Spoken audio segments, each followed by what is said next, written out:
friends! Welcome to the first episode of Don't Ignore Devotions. Actually, super tagal na namin super tagal ko na itong pinaplano. And actually, then, ay talagang hindi lang din matuloy kasi something's getting in the way.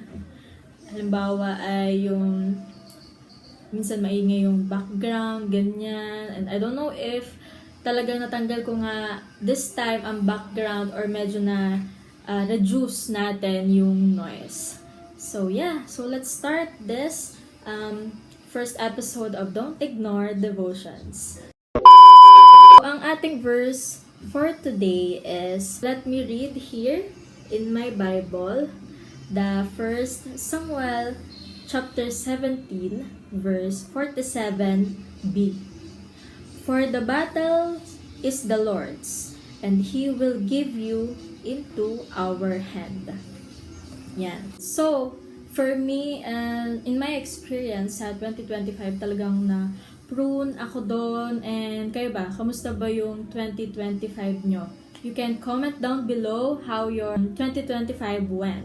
So, right here in 2026, January, syempre, dahil na-prune tayo ng 2025, we make sure that our faith here sa 2026 ay talaga namang mas maglalalim when it comes to God, when it comes to our faith as Christian. So, ano ba ang matututunan natin dito sa story ni David and Goliath, which is a famous naman na kwento sa Bible. By the way, yung 1 Samuel 17 verse 47 is, ito ay linya ni David, kung saan kakalabanin na nga niya si Goliath. Ito yung mga sinabi niya bago niya talunin si Goliath. So I have here 3 things that we should really take note here in 2026. Is if God appointed you, then God will anoint you. So, let me read here sa 1 Samuel 17 verse 37. This is the line of David. And David said, "The Lord who delivered me from the paw of the lion and from the paw of the bear will deliver me from the hand of the Philistine." So, sa linya na yon ni David is ito yung during the time na nagpapaalam siya kay Samuel na siya nga ay lalaban kay Goliath. Pero nung una ay hindi pumayag si Samuel dahil bukod sa tingin niya bata pa si David, ay tingin niya din hindi talaga makakaya ni David dahil sa physical appearance nito. Yan, at saka yung ang ginagawa lang nito during that time ay ang magpastol ng mga tupa ng kanyang tatay. So parang talaga namang sa itsura ni David ay talagang wala talaga sa na matatalo niya itong si Goliath.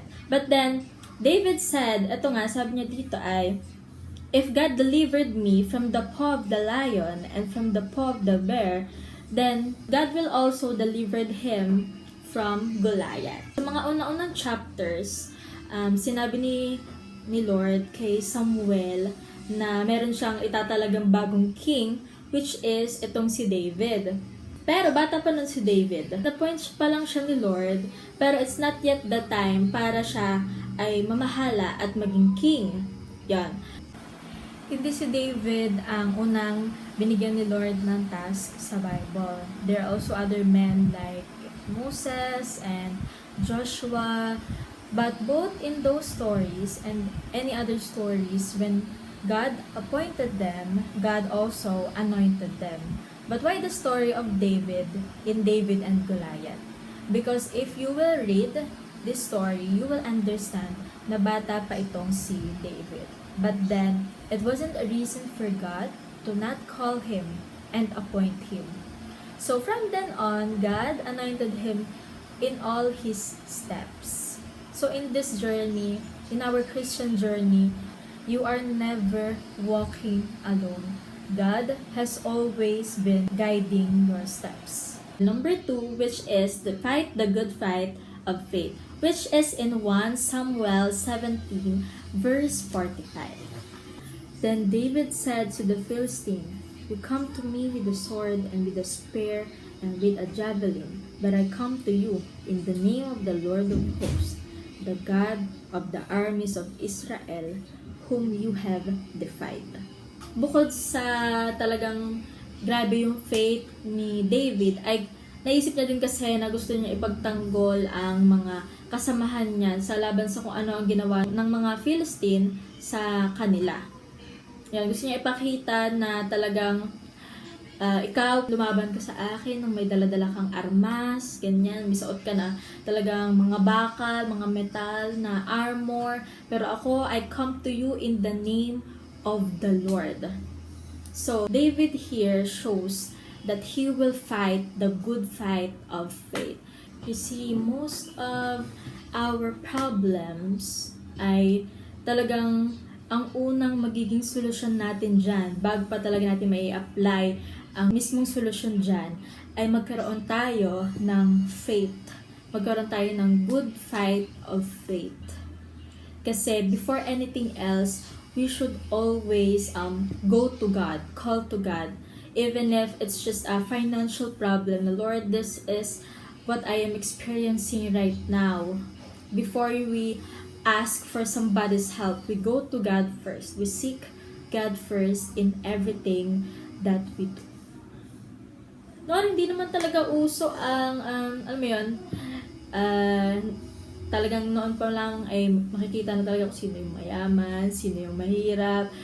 Pero in this case of David, siya ay isang bata pa, hindi ganun kalaki yung katawan niya, at talagang hindi siya ganun madaming experience sa life. But then, he showed the good fight of faith. He said, I come to you in the name of the Lord. So yeah, grabe yung faith ni David. So we should be like David. In tough times, and feel like nasa madilim tayong lugar, God is still there.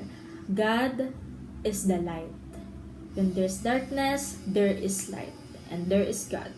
At ang pangatlo, put your faith into action. There are trials and there are testings in life because our faith needed to be tested, and we should apply the things that we learn from our past trials that strengthen our faith. Because our learnings won't matter, our take notes won't matter, kung hindi natin ito kaya i-apply sa ating sariling life.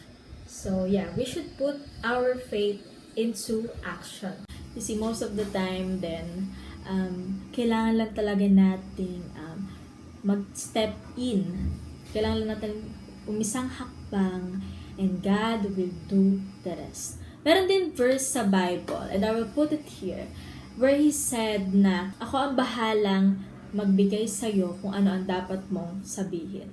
And I see that in my life, kapag I have to speak to people na hindi ko kilala. And when I am sharing God to other people na hindi ako kilala at hindi ko rin sila kilala pa. There was one time na nag-evangelize kami sa isang palengke. And it was in Lipa. It was in Lipa. And that was my first time. And I was taking notes. By the hope that this is what I was gonna say. While others are still evangelizing kasi madami kami.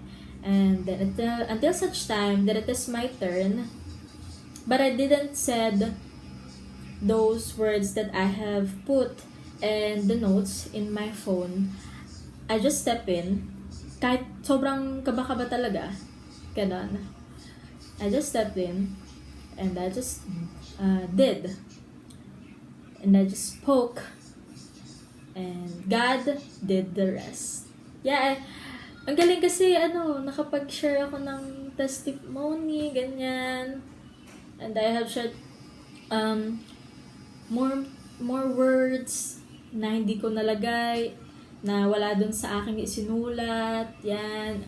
Tanda ko pa mga sinabi ko dun, parang something like, we are hoping na in due time, kapag graduate na tayo sa life na to, to say, kapag kinuha na tayo ni Lord, ay magkita-kita tayo doon sa langit. Kasi it will be really, really painful to not see you there. It will be really, really painful to not see you there. So, we are hoping in due time.